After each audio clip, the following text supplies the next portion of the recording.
It's not a question of making an educated guess. It's really of just diving in with whatever you have on hand at that moment.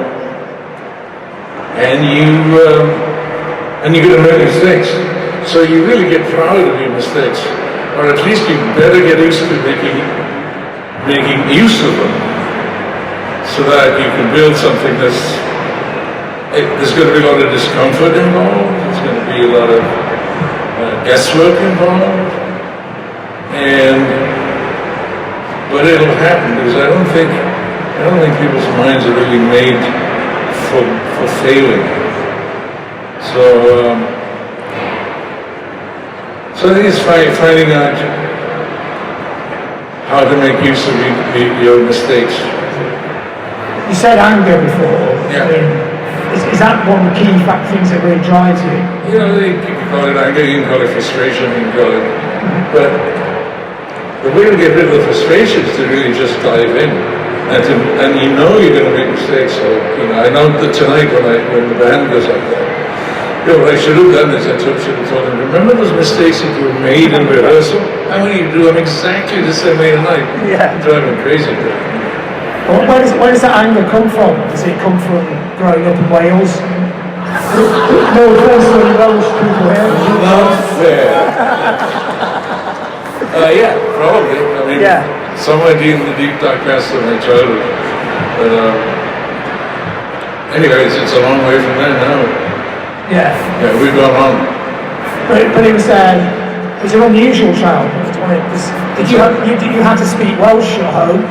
And your father couldn't speak Welsh? Yeah, he used the usual, mixed language, and there were a bunch of things that really got me angry. Yeah. But at the same time, you just, if it hadn't been for those conditions, I wouldn't have been as quick to jump on whatever opportunities were available.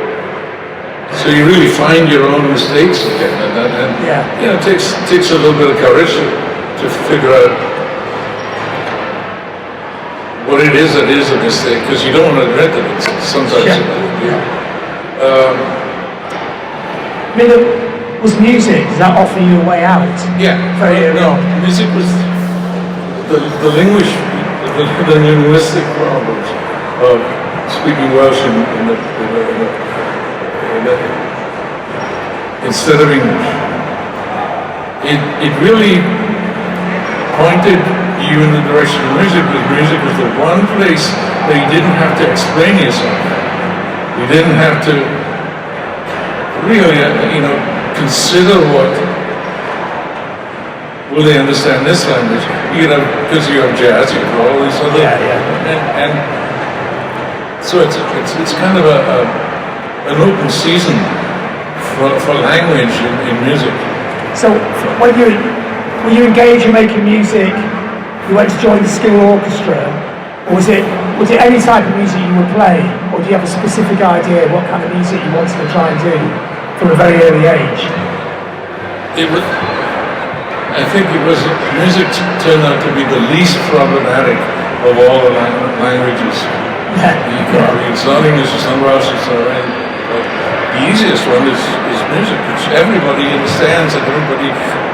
And if you don't have a point of contact with people, you'll find one quicker with music than you would. And you ended up playing viola in the school orchestra because that was another one. Because it was a leftover instrument. Well, that's right, but it just happened to have the only chance of a future there. Yeah. I didn't see it quite that bleakly, but that's kind of what was at the bottom of it all. What kind of music did you yourself like at the time? Were you interested in classical music? Yes. Yeah, this was about 9-10 years old. Yeah. Yeah. And my family was musical. They had an uncle who was a violinist, and another uncle became an engineer at the BBC, and they always had ears.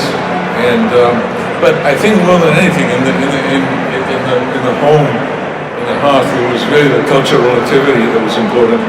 Yeah. What you contributed to the culture, and And then created confusion.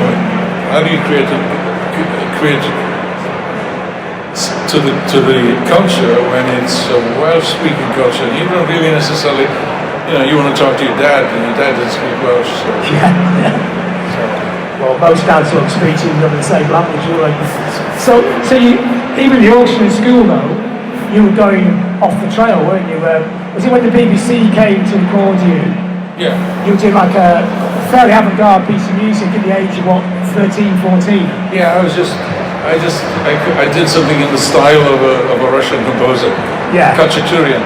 I did a piece in the style of it mainly because it all used nothing but black keys. I mean, really? They were just like playing with your fists with. Yeah. But that was something that Khachaturian has, his style. So it's interesting you mentioned playing with your fists. So was it quite physical the way you were playing that point in time? No, I mean I was very gentle. I used the palm of my hands. Okay, yeah. And then you got was it a scholarship to go to Goldsmiths? No, I had a scholarship to go to Tanglewood. Oh, yeah. So you went to Goldsmiths from Wales to study music. Yeah. So what were you studying there at Goldsmiths? I really went there to try and get just a purely music course. They gave me 3 different subjects to begin with, and then I had the warden of the college, Lord Chesterman, was really interested in nurturing people with out-of-the-box ideas, and I caused some problems there because it was a teaching course that I was part of. Yeah. And I stuck my nose in the wrong place there, but Dr. Chesterman really supported me and said, yes, just go. And I had composition lessons with Humphrey Sewell, and viola lessons with Ben Edwards, who was the Welsh Youth Orchestra violist. But he just opened it up for me. I mean, and so I could run around London writing these pieces and then going up to composers and saying, look at this, listen. It's actually not makes you friends that easily. But even at that point in time, you were still trying to go further. Yeah. You discover people like Lamont Young. Yeah. How does somebody, I guess what, 19, 20 at that time, how did you discover people like that? This is obviously pre-internet. No, I went looking for them. Yeah. I made use of the libraries that were around in Wales. I mean, you could really just spend hours reading up on what was going on. And the whole idea of culture, of European culture, at the end of the Second World War was kind of fragmented, and you really had to search to find out what was going on. And then there were these people who were Nam June-paik from Korea and John Cage from New York, and that was it. I mean, when I read that John Cage had handed the baton over to Lamont Young, I said, right, I'm going to go see that. So was it a deliberate a quest to go to New York because that's where it seems? Yeah, I was in New York before I got there. So, yeah. Because see, the whole myth of New York was it's a 24-hour society. You can do anything you want for 24 hours, and it's open 24 hours. And so I went there with that idea in mind of being able to play music for 24 hours, which they were doing, as a matter of fact. Yeah, didn't you do an 8-hour performance? That's it. And, so it lived up to everything that I wanted. And so what age were you when you arrived in New York? Was it 20? 21. So what was it like from small town Wales, London of course, then New York? It was scary. Yeah. But it just made you focus on what you needed to do. Just get after what you're. And there was a revolution going on there. It was a cultural revolution. All the artists were in New York, and they were performing on the streets. They were doing. Also, there was Lenny Bruce. Yeah. There was, I mean, really an amazing spread of ideas and of means of expressing yourselves.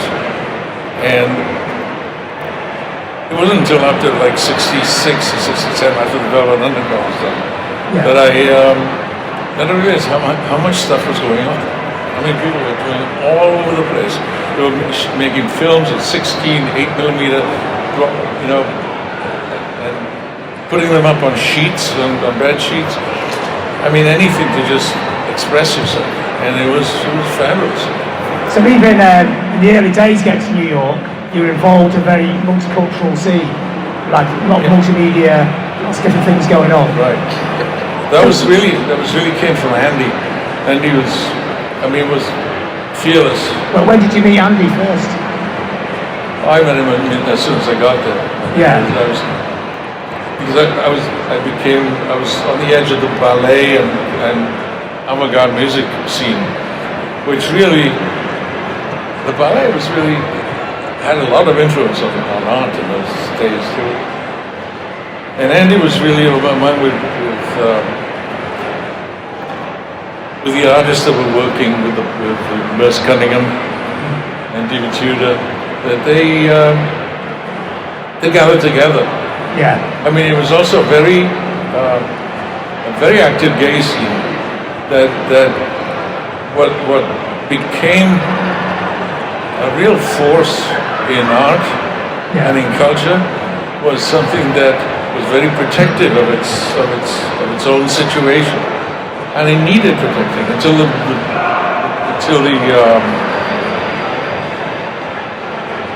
the demonstrations started happening.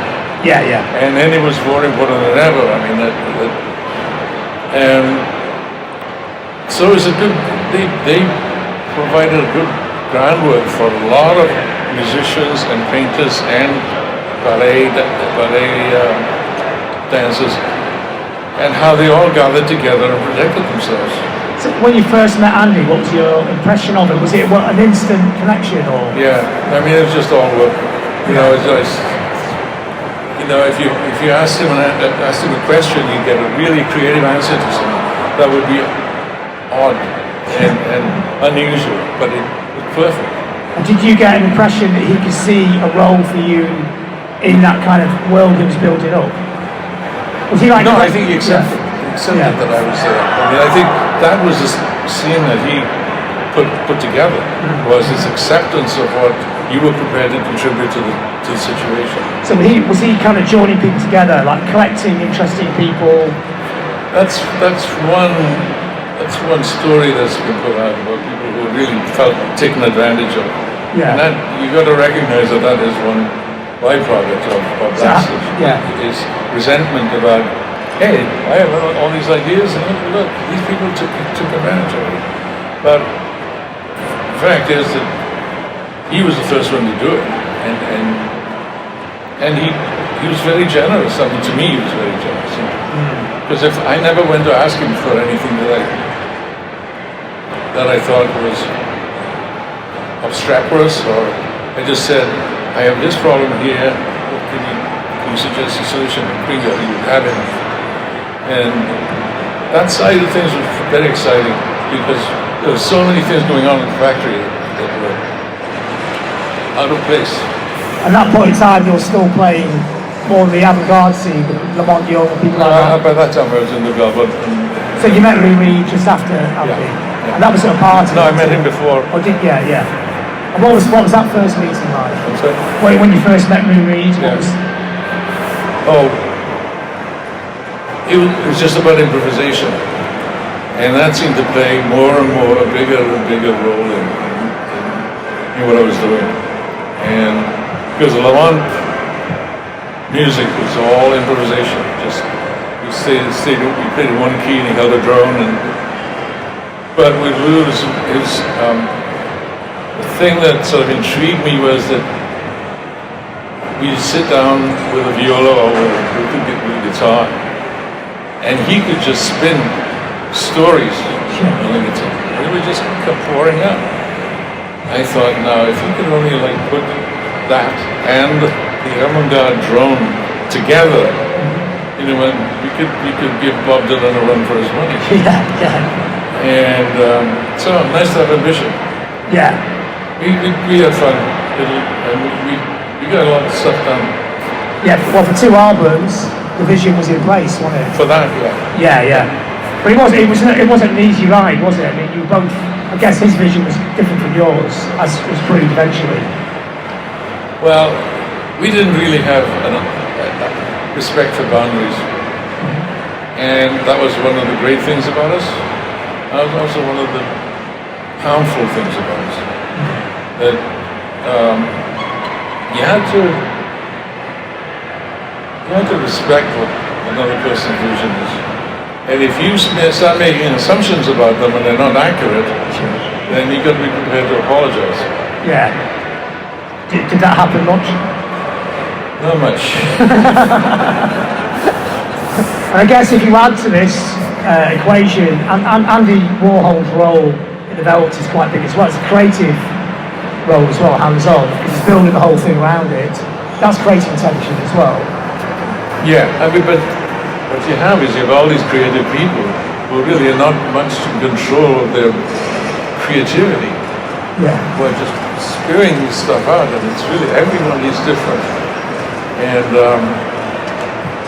one of those guys came out at one of the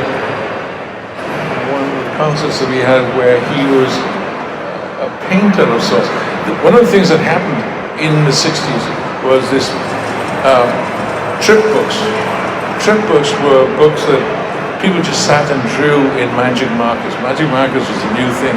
Yeah. So if you're an amphetamine and you're seeing all these colors and it's, oh boy, let's see, everybody in the factory who are into the trip books and everybody's on amphetamine. So if you went to a party, if you went to an artistic party with gallery owners and other artists, we learned a lot of problems. And we just go there, and most of us would be sitting down along the side of the wall with magic marker pens, drawing the whole night. I mean, and he never ate. He never ate them, because he wasn't hungry. Yeah. And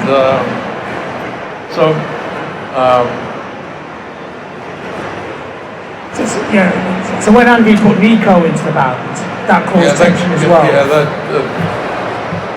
was that created some questions and answers.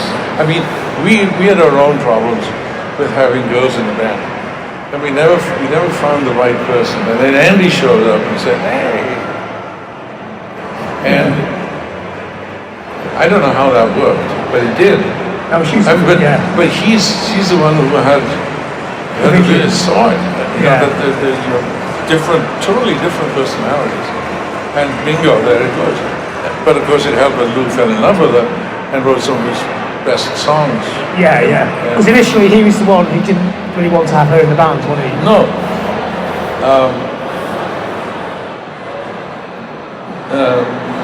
Maureen was the first. Yeah. We had a drummer before that didn't work, and Maureen showed up with Lou one day, and he was a friend of the family. And we were still experimenting with that when Andy said, "Hey,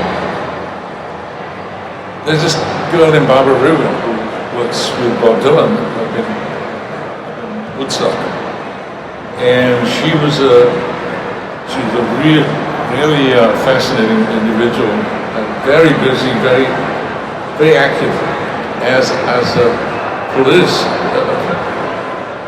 political activist with all the wrong-headed ideas that went on with that. Yeah. And she made films of everybody. So I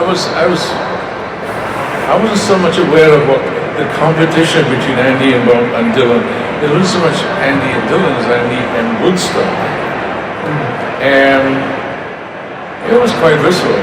I mean, that was really a nasty little, struggle that was going on there. And Nico walked right into Woodstock, and because she wanted to meet Dylan. So of course she's this beautiful blonde actress from Germany, and she was a star of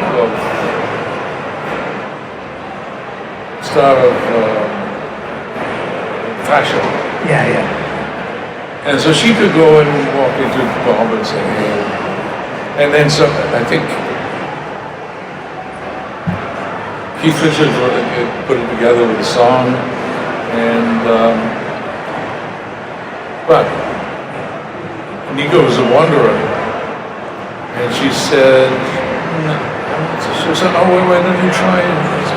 So when Andy walked in and brought up Nico, this was something we'd already said, oh God, what have we done now? And he can't say no to Andy. Yeah. Because he does it in such a specifically genteel way, and it really put you on the spot. Yeah, yeah. Apart from like, well, maybe we can't do this. Nobody's admitting to themselves that they can't do something that Andy asked them to do. I mean, did he have a reason for putting her in? His own personal reason? No, not his own personal, but I think he had a vision that apart from needing somebody like Nico to star in his films, because what he did, he's a funny story. His accountant pointed out to him, you've got this rock and roll band here. You're not making much money, he said, but you do get some tax benefits from this band. He said, but it's nothing compared to films, man. You got to get into films. They like them to write films. They write them off. Yeah. So that's what he did. But anyway, I mean, all the stories were pretty fun. Everybody was trying to figure out a way to get ahead without paying taxes. So that point in time, you discovered rock and roll as well, hadn't you? Was it via the Beatles or? No, I discovered rock and roll years before that. Yeah. I mean, when I got to Andy and worked with him for a little bit, I suddenly realized, hey, it took me all this time to get through puberty. I mean, rock and roll and puberty. What's wrong with you? Except our ideas were really more directed at what we were thinking. And Lou was definitely interested in the same thing. Yeah. I mean, we had lots of great discussions about how to. I mean, what's the role of violence in your life? And he said, well, we don't have a role of violence. We don't really work on putting violence into things. It's there already, and that's kind of where it got into interesting side issues, and we always sort of we always knew that everybody was capable of violence. There was nothing new about that. Yeah. And you don't have to go out and you don't have to go out and stir people up. Though Lou is very good at stirring and really putting them on the spot and making them very, very uncomfortable. So I try to learn what he'd learned about, how do you pin people? That was a word in the drug culture. Yeah. If you pin somebody, what it means is, if you're taking heroin, you don't want people to know that you're taking heroin. But people figured out that the way to pin people was to look at the pupils. And if your pupils were pins, then you're pinning somebody. And that's where you really get to know before other people sort of generally expect to be uncovered. Yeah. You just watch people and see it, and you know certain signs of it. So, because it's time is tight here, but so the band fell apart. You left the band because Lou brought in Bob Dylan's manager. See, the political tension is going to be there, isn't it? Was that a deliberate thing to break away from the Andy Warhol crowd? It was just sad. It was really sad. The whole idea of having somebody in charge. This guy was selling frilly shirts. Yeah. I mean, he faced Andy. I mean, Lou fired Andy. He didn't say anything to anybody. Yeah. I mean, what's going on? Let's not smell. Do you think, though, your contribution in a situation like that to run its course by then? Or do you think there's more work you could have done? I made sure it didn't. Yeah. I mean, I was always trying to figure out other ways of doing it. And on your own, of course, but I mean, in the context of the Velvet Underground, do you think it could have gone any further with you and Lou together, say album 3, album 4? Only the way that Drella was. Yeah. So after that, you took it into do the production stuff first, because you worked some some really maverick artists over the years, haven't you? Yeah, they were good. From the They were great. Stooges to the Happy Mondays, Happy Nico, of Mondays. course, and even Great. Jam 69, bizarrely. Yeah. No, but all that's England in 1969. Yeah. It's like really interesting. It's interesting you read about it because the perceptions that we would have of these artists aren't the way that when your perception when you work with them. Because for me, like the Stooges, I would imagine they would be the most chaotic band ever, but they were really organised. Very organised. Yeah. Very organised. We're very, very interested in the product. We're finishing it and getting it out. Yeah. And James never messed around. I mean, it's always really. I mean, he walked in the studio one day and he said, "We have a sheet of foolscap paper." With all the lyrics beautifully written out. And all the lyrics were in there. Yeah. So, whoa. Well, we only got 5 days to do the album, so we better hurry up. But he was right on the ball. Was it a very different situation with different artists? Because with Patti Smith, it's a bit more tense, the situation in the studio. Yeah, but Patty was more organised too, because she came out beforehand and she'd written it all out, and it was all. And she'd been playing around a lot. She'd been playing in folk clubs and all of that. That it really just helped shape how she and the band live their lives. It's very, like a caravan. It's all together. When you worked with people, as a producer, do you bring something different every time, or do you have a specific role that you play? If you can, Yeah. you can, yes. If they'll accept your ideas, then yes. But Yeah. I mean, I don't like to push ideas on people. I really like the way when you worked in Nico, Yeah. the idea was to take the harmonium out. That was one way of loosening up the arrangement, so you didn't get locked down to the harmonium every time. Yeah. And she was fine. I mean, she may have she might get stroppy in the middle of the record, but by the end, she's in tears and saying, "Oh." Yeah. I'm creating a lot of space in her songs for that amazing voice, the darkest voice ever. Exactly. Yeah. And the Happy Mondays, of course, which was must have been the strangest situation. They didn't like me. They always talk about how you ate loads of oranges. Yeah. It's funny how that story just goes on forever. I mean, this guy is, because he understands. What does he use? Tangerines? And it was hardly any communication. I mean, Bez was the one that had probably the most communication with me because he didn't say anything. So dance. It was great. While all that's going on, you're doing a solo career with albums that zigzag in style. Yeah. I mean, well, I tried to go back to finding out what it was about music and my roots, and really, I didn't recognize that classical music had such an influence in both sides. I went and you've gone and done all of this, but what are you doing about creating classical music or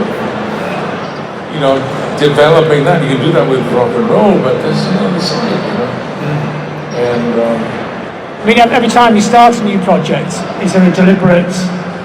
Do you try and push it in a different direction, like in a disciplined way, or is it just what suggests itself to you as you're working on the song? It usually suggests itself as you continue. Because nowadays you're into like hip hop production techniques on hip hop and starting with the rhythms. Yeah, but that was really forced on me. I mean, it came from NWA and some NWA fans.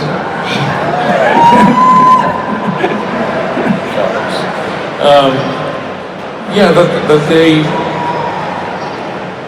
nobody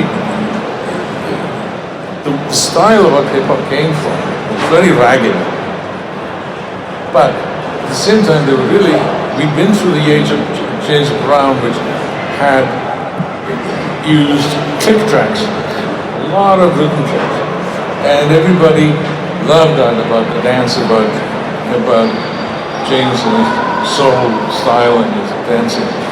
And that was something that really they needed to come to terms with and understand what did this desire for perfection really mean to them, to R&B and soul, and what really, the idea of the perfection of the artist is really how do you keep time?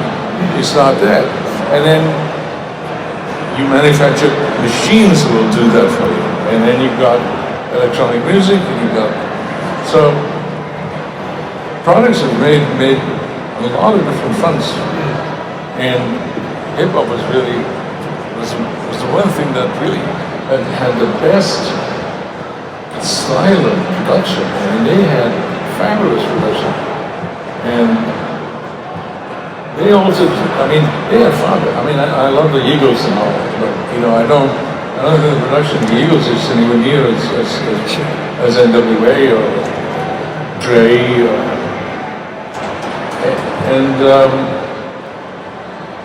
and they're still doing it, still carrying on. So it's actually the sound that fascinates you, even more than the songs, etc. Absolutely. Yeah. Okay, so now let's take 5 questions off the audience. So, okay, who's got the first question? Somebody come in the back, and then he's got the microphone there, sir. Hello. Hello. When you're talking about like hip hop and stuff, and sort of equating it to the Eagles and their sound, how do you sort of justify that in terms of hip hop when it's? I'm not going to touch that. I'm not trying to justify anything. I'm going to say that to me, at that time, the future of production and rock and roll was in hip hop, not in the Eagles. So, you know, the Eagles are great innings. I mean, you don't think they made enough money?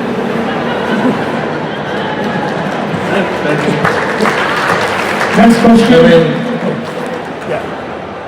where is it? Yeah.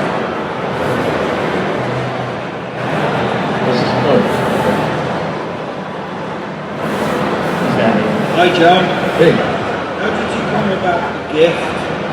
how did I come by this? Gift. Song, the gift. Well, Lou had a story, and we were really having a hard time doing the second album. And, you know, because we were doing gigs in clubs that had 5 different rooms in them, say, and we put one of us in each room and had us play. And, you know, that's, when we played in San Diego, we got on stage and Mo would go on first and start playing, keeping the beat. I would then go on and plug the keys of the piano, and that would be a drone. And then Sterling would go play bass and just play bass. But all of this took half hour to get going. So really, when you're looking at this is a band, but the band doesn't play together anymore. This is not what they're doing. You know, they're avoiding the whole idea of performance. And it really, that was the beginning of the atrophy of the band. It's like, where you got to be so experimental, and I really played a role in that. And I can't imagine that you enjoyed it. I mean, it was, but the thing is that all that improvisation, there were some cases where we played, and I played the viola, and this improvisation would go on. But you'd have amazing flips of personality from Lou. And in one place, he just became a preacher. He was like a soul preacher.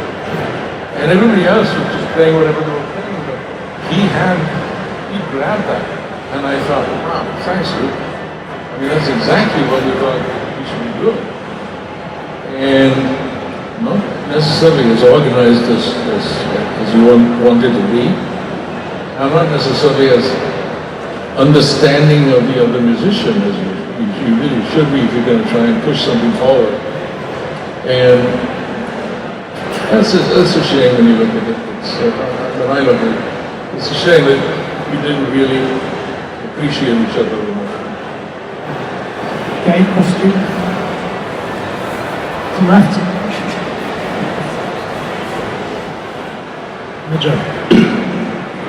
When I got Nookywood, when it came out a few years ago. Sorry? When I got your album Nookywood, when it came out, one of your more recent ones. Oh, yeah. Yeah, Shifty Adventures. Right. I was really stunned by the sound. It's one of my favourite albums by you for its sound. The production and everything is always fresh to my ears whenever I hear it. I'm curious with like the concert we're going to see in a few hours, how much with this new sound, this electronic kind of focused sound, how much room is there for improvisation now with the music you're making now? Well, that record is almost entirely improvisation. I mean, it's a live record. And it's got, Nookywood had a lot of attempts at recording. But what we did in the end was we said, hey, we're going on tour. We go for 4 weeks. Let's record and see which is best. And it was, I like the end result. But I don't think I'm ever going to get out of the habit of improvising. It's too good. It's a source of a lot of disenchantment and a source of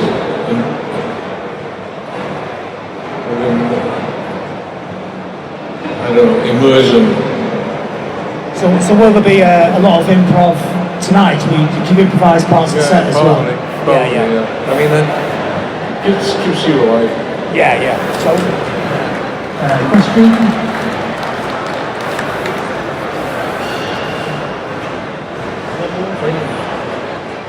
Hello, John.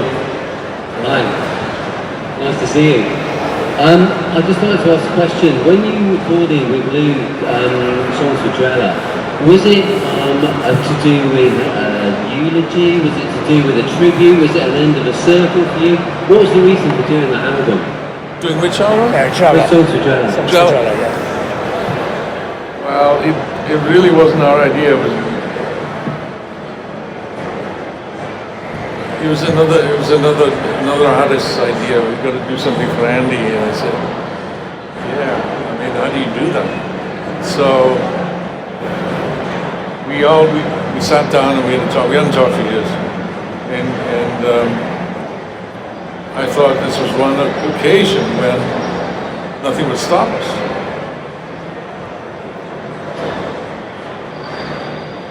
But writing it to get it done was not where the problem came. The problem came from afterwards, having performed it and all that. And, but I think the fact that we got it done was important. It was important for us and for all the other musicians that really wanted to see what we thought at that time. We wrote that whole piece, and at the end of it, I said, you never mentioned the Berlin and nonsense. So we corrected that. Okay, well that's cool. Well, ladies and gentlemen, thanks to Mr. John Cale. Cheers, mate.